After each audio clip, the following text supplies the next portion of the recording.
Taka muna natin, Dorcas.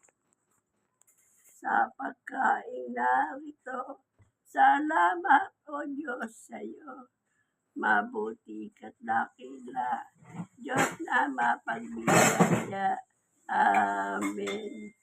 Amen. Salamat, Panginoon Thank Diyos, you, sa bigay Lord. mong tanghalian Basbasa sa mo amin. ang pagkain namin, maging kalusugan at kasaganahan sa pangalan mo, Panginoon, ikaw ang nauuna sa amin.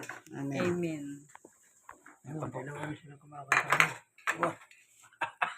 Kaya totoo mag-duet lang. Sa susunod, mag-duet kayo ni Ate Dorcas. Kanta kayo pareho.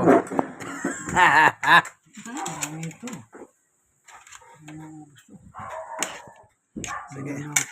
Kain na po tayong tanghalian. Binigay ng ating Panginoon Diyos ay San Mateo 6:9. Ama namin nasa langit ka. In verse 11, bigyan mo kami ng aming kakanin araw-araw. Diyos po, provider at pagkain ng lahat ng tao sa buong mundo. God bless us all po. Mga kaibigan, Jesus Brother Manny Bautista. Dito po tayo sa Barangay 103.